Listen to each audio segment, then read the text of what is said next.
Di balik cahaya neon Seoul yang berkilau, di balik gedung tinggi yang tampak seperti masa depan, di balik jalanan Gangnam yang bersih, rapi, dan penuh merek mahal, ada realita lain yang jarang muncul di video wisata, drama Korea, atau iklan pariwisata. Korea Selatan sering dilihat sebagai negeri modern yang berhasil bangkit dari kemiskinan menjadi salah satu pusat ekonomi, teknologi, hiburan, kecantikan, dan budaya populer dunia. Dari luar, negara ini terlihat seperti simbol kesuksesan Asia modern. Ada K-pop, K-drama, Samsung, Hyundai, kafe estetis, operasi plastik, fashion mahal, transportasi cepat, internet super kencang, dan kehidupan kota yang seolah tidak pernah tidur.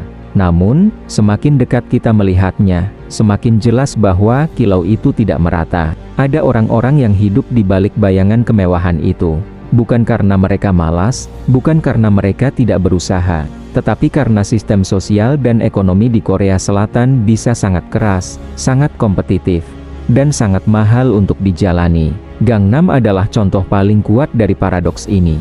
Nama Gangnam sudah terkenal di seluruh dunia, terutama setelah budaya pop Korea membawa citra Gangnam sebagai tempat orang kaya, tempat gaya hidup mewah, tempat klinik kecantikan, apartemen mahal, butik premium, restoran eksklusif, dan sekolah bimbingan belajar yang membuat anak-anak dipersiapkan sejak kecil untuk masuk universitas terbaik. Dalam imajinasi banyak orang, Gangnam adalah simbol puncak keberhasilan. Kalau seseorang tinggal di Gangnam, seolah-olah hidupnya sudah menang. Tetapi kenyataannya tidak sesederhana itu. Gangnam bukan hanya panggung kemewahan, tetapi juga cermin tajam dari ketimpangan. Di satu sisi, ada apartemen yang nilainya bisa mencapai lebih dari 1,8 miliar won. Di sisi lain, tidak jauh dari gedung-gedung mahal itu, ada orang yang tinggal di rumah sempit, kamar kos mikro, semi-basement, atau permukiman tua yang rapuh. Inilah yang bisa disebut sebagai kemiskinan tersembunyi, yaitu kemiskinan yang tidak selalu terlihat di jalan utama, tetapi sangat nyata bagi orang yang mengalaminya. Kemiskinan tersembunyi di Korea Selatan berbeda dari bayangan umum tentang kemiskinan. Di banyak negara, kemiskinan mungkin terlihat lewat jalan rusak, rumah reyot, atau daerah kumuh yang luas. Di Seoul, terutama di kawasan seperti Gangnam, kemiskinan sering tertutup oleh keteraturan kota. Jalanan tetap bersih, kereta tetap tepat waktu, orang-orang tetap berpakaian rapi, gedung-gedung tetap bercahaya. Tetapi di balik itu, ada orang yang mengurangi makan agar bisa membayar sewa. Ada pekerja muda yang punya pekerjaan, tetapi tetap tidak sanggup menabung. Ada lansia yang mengumpulkan kardus di jalan untuk mendapatkan uang tambahan. Ada keluarga yang tinggal di ruang bawah tanah karena tidak mampu menyewa rumah yang lebih aman. Ada anak muda yang tinggal di Gosiwon, kamar sangat kecil yang awalnya dibuat untuk pelajar, tetapi sekarang menjadi pilihan terakhir bagi banyak pekerja dengan penghasilan rendah. Ada orang yang secara statistik tidak selalu terlihat miskin, tetapi secara hidup sehari-hari mereka terus merasa terjepit. Salah satu alasan mengapa kemiskinan ini tersembunyi adalah rasa malu. Dalam masyarakat yang sangat kompetitif, orang miskin sering merasa harus menyembunyikan kesulitannya. Korea Selatan punya budaya kerja keras yang sangat kuat. Banyak orang tumbuh dengan pesan bahwa keberhasilan adalah hasil dari usaha pribadi. Kalau gagal, orang sering menyalahkan diri sendiri, bukan sistem. Akibatnya, banyak orang yang sebenarnya kesulitan memilih diam. Mereka tetap memakai pakaian rapi saat keluar rumah. Mereka tetap tersenyum. Mereka tetap bekerja lembur. Mereka tetap naik kereta setiap pagi. Tetapi setelah pulang, mereka masuk ke kamar kecil tanpa jendela, membuka mie instan, menghitung uang sewa, dan bertanya dalam hati apakah bulan depan mereka masih bisa bertahan. Kita perlu memahami bahwa Korea Selatan memang berhasil membangun ekonomi yang luar biasa cepat. Dalam beberapa dekade, negara ini berubah dari negara miskin pasca perang menjadi salah satu negara maju. Tetapi kecepatan pertumbuhan itu punya harga. Pembangunan kota, industrialisasi, dan kompetisi pendidikan menciptakan masyarakat yang sangat efisien, tetapi juga sangat menekan. Bagi yang berada di atas, sistem ini bisa menghasilkan kekayaan besar. Bagi yang tertinggal, sistem yang sama bisa terasa seperti mesin yang terus mendorong mereka ke pinggir. Gangnam adalah simbol dari mesin itu. Ia bukan hanya tempat tinggal orang kaya, tetapi juga pusat harapan dan tekanan.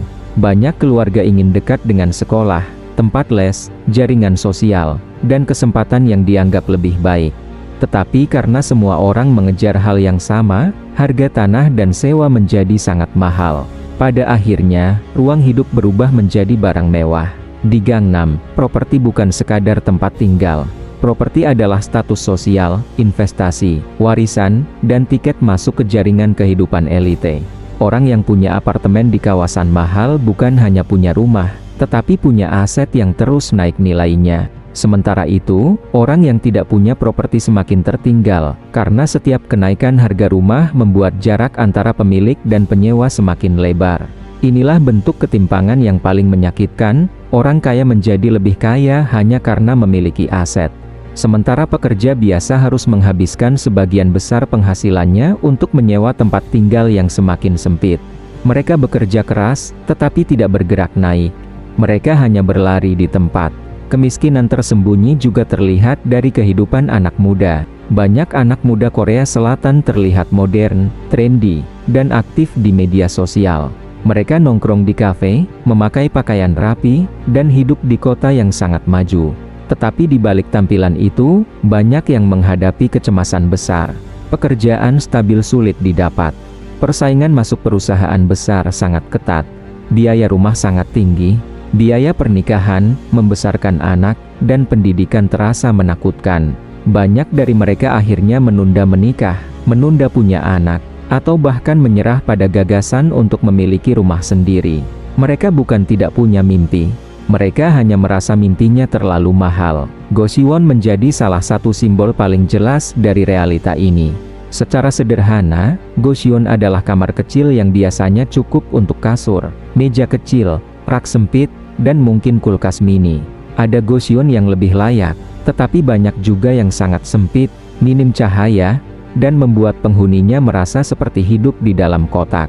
Dulu, tempat seperti ini sering digunakan oleh pelajar yang sedang belajar keras untuk ujian.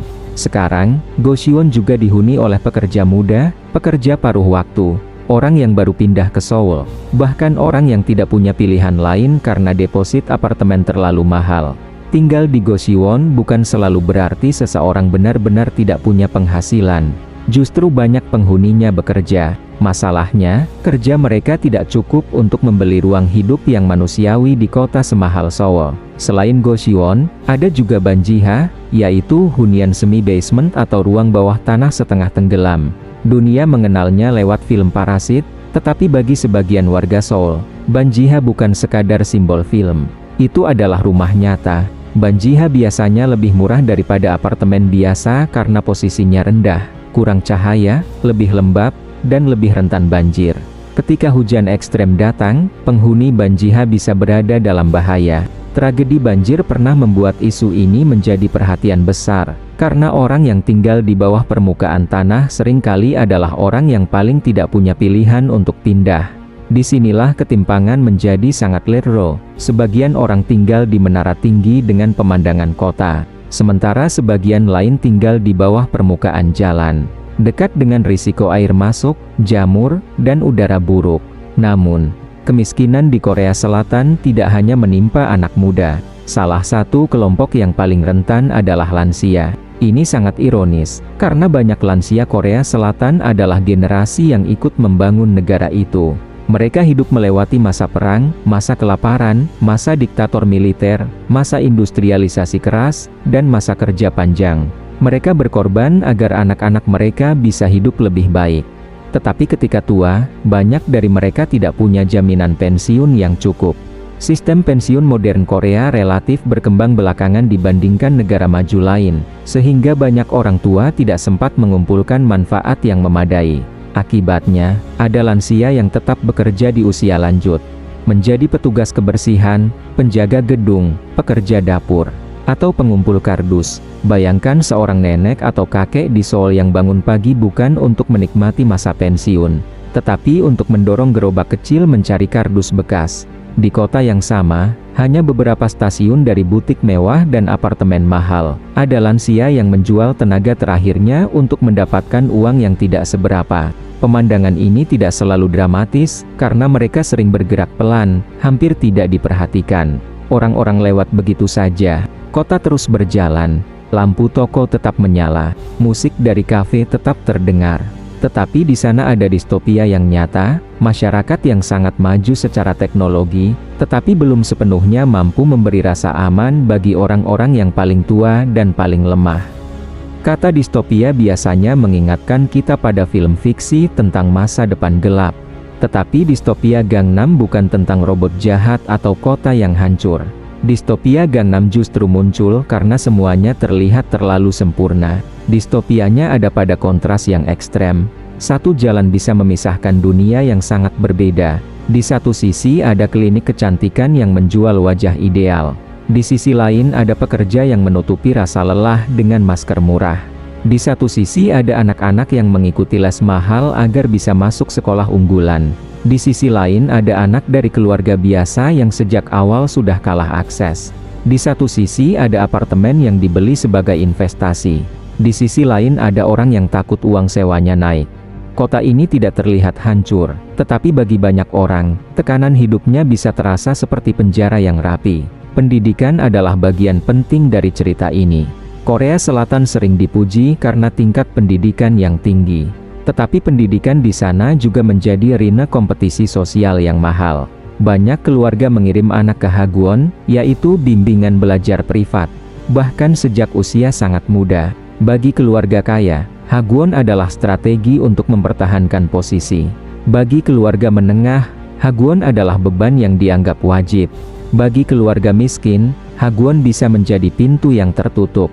Ketika kesuksesan akademik semakin bergantung pada les tambahan, maka pendidikan tidak lagi sepenuhnya menjadi jalan mobilitas sosial. Ia bisa berubah menjadi mesin reproduksi kelas, di mana anak orang kaya punya lebih banyak persiapan, lebih banyak guru, lebih banyak waktu, dan lebih banyak peluang. Inilah mengapa kemiskinan di balik kemewahan Korea Selatan tidak bisa hanya dipahami sebagai kekurangan uang. Ini juga soal kekurangan akses ke rumah aman, akses ke pendidikan berkualitas, akses ke pekerjaan stabil, akses ke perawatan kesehatan mental, akses ke jaringan sosial, akses ke waktu istirahat, akses ke masa depan yang terasa mungkin. Seseorang bisa punya ponsel bagus, memakai pakaian rapi, dan tinggal di kota maju, tetapi tetap miskin dalam arti tidak punya ruang untuk bernapas. Setiap bulan hanya berisi siklus gaji, sewa, makanan murah, transportasi, cicilan, dan rasa takut. Tekanan sosial juga membuat masalah ini semakin berat. Di Korea Selatan, penampilan sering penting.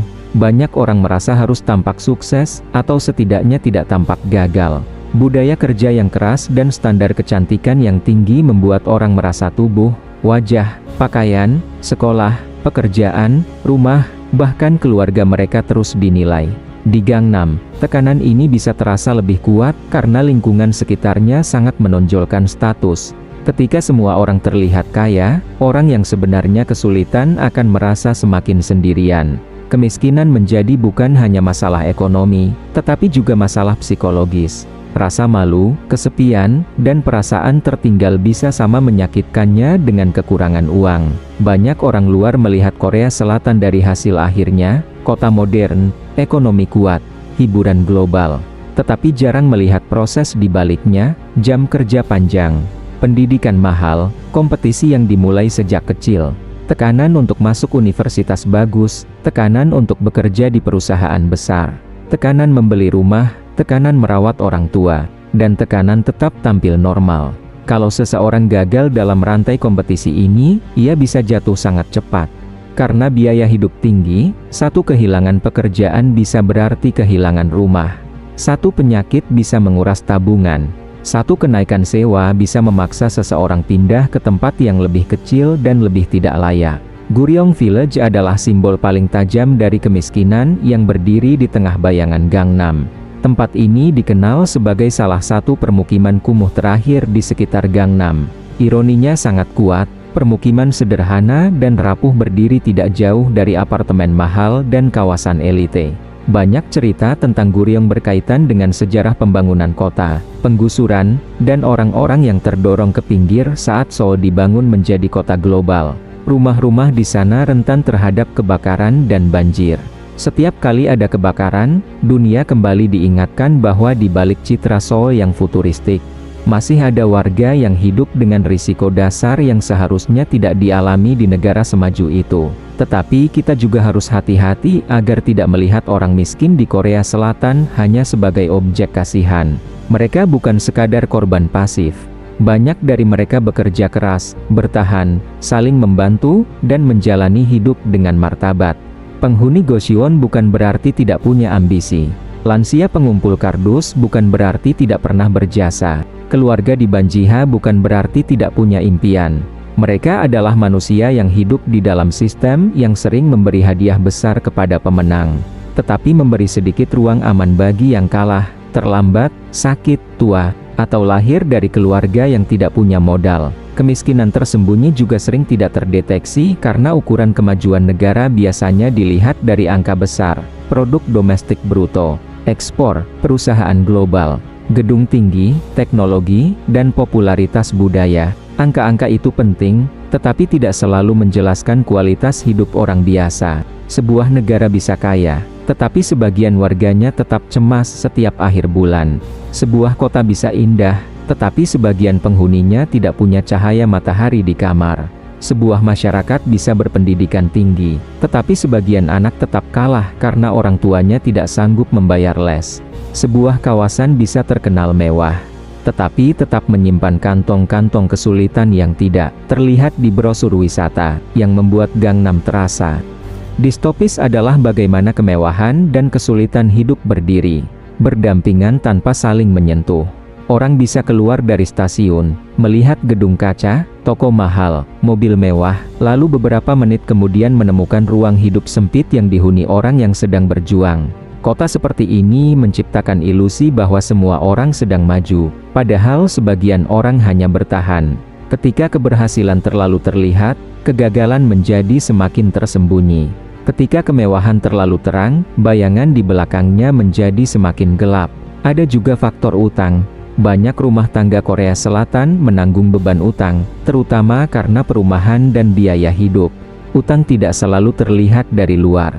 Seseorang bisa makan di kafe, memakai pakaian bagus, dan tetap punya utang besar. Dalam masyarakat modern, kemiskinan sering tidak tampak seperti kekurangan barang, tetapi seperti hidup yang seluruhnya dibayar dengan cicilan.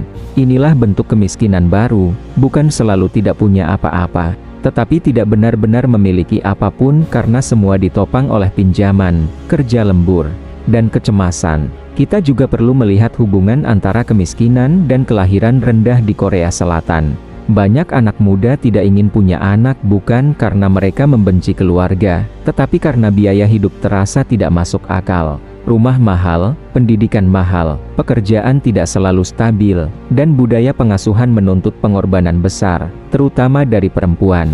Jika membesarkan anak berarti harus membayar les sejak kecil, bersaing masuk sekolah bagus, pindah ke distrik mahal, dan mengorbankan karier, maka banyak orang memilih tidak memulai. Ini bukan sekadar pilihan pribadi, tetapi sinyal bahwa masyarakat terlalu mahal untuk direproduksi. Ketika masa depan terasa seperti beban, orang berhenti membayangkan generasi berikutnya. Dalam konteks ini, Gangnam bukan hanya lokasi geografis. Gangnam adalah simbol dari impian Korea Selatan yang paling gemerlap sekaligus paling melelahkan.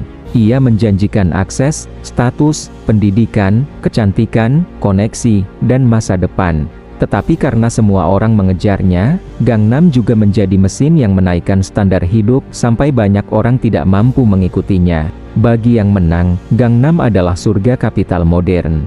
Bagi yang kalah, Gangnam adalah pengingat setiap hari bahwa mereka berada sangat dekat dengan kemewahan, tetapi tidak pernah benar-benar bisa masuk. Realita ini tidak berarti Korea Selatan adalah negara gagal. Justru karena Korea Selatan sangat maju, ketimpangannya terasa semakin mencolok. Negara ini punya kemampuan besar, teknologi besar, pendapatan besar, dan pengaruh budaya besar. Karena itu, ketika masih ada lansia miskin, pekerja muda yang tinggal di kamar mikro, keluarga yang hidup di semi-basement, dan permukiman rapuh di sekitar kawasan elite, pertanyaannya menjadi lebih tajam, mengapa kemajuan sebesar itu belum cukup membuat hidup dasar semua orang menjadi aman? Mengapa kota yang bisa membangun gedung mewah begitu cepat masih kesulitan memastikan semua warganya punya rumah layak? Mengapa masyarakat yang sangat menghargai pendidikan membiarkan pendidikan privat menjadi beban yang memperlebar jurang kelas? Jawabannya rumit, tetapi salah satunya adalah karena pertumbuhan ekonomi tidak otomatis menjadi keadilan sosial. Pasar bisa membangun gedung, tetapi tidak selalu membangun perlindungan. Investasi bisa menaikkan harga properti, tetapi tidak selalu menaikkan kualitas hidup penyewa. Industri pendidikan bisa membuat sebagian anak semakin unggul, tetapi tidak selalu membuat sistem lebih adil. Budaya kerja keras bisa menghasilkan produktivitas tinggi, tetapi juga bisa membuat orang merasa bersalah ketika mereka lelah. Tanpa kebijakan sosial yang kuat, kemajuan bisa menjadi panggung yang indah dengan ruang belakang yang gelap. Kemiskinan tersembunyi di Gangnam mengajarkan bahwa kita tidak boleh mudah tertipu oleh permukaan. Kota yang terlihat mewah belum tentu nyaman bagi semua penghuninya. Negara yang terlihat kaya belum tentu aman bagi semua warganya. Orang yang terlihat rapi belum tentu tidak lapar. Anak muda yang terlihat modern belum tentu punya masa depan yang stabil. Lansia yang terlihat diam di pinggir jalan mungkin sedang memikul cerita panjang tentang pengorbanan dan kekecewaan. Di balik setiap gedung tinggi, ada pertanyaan sederhana, siapa yang bisa tinggal di sini? Siapa yang hanya bekerja di sini? Dan siapa yang perlahan-lahan terusir dari sini? Terima kasih sudah menonton sampai akhir. Semoga cerita kali ini bisa membuka mata, menambah wawasan, dan membuat kita melihat dunia dari sudut yang berbeda. Sampai jumpa di video berikutnya. Tetap penasaran, tetap berpikir kritis, dan ingat, di balik setiap cerita selalu ada sisi lain yang perlu kita pahami. Saya pamit, salam dari kaki Kubak.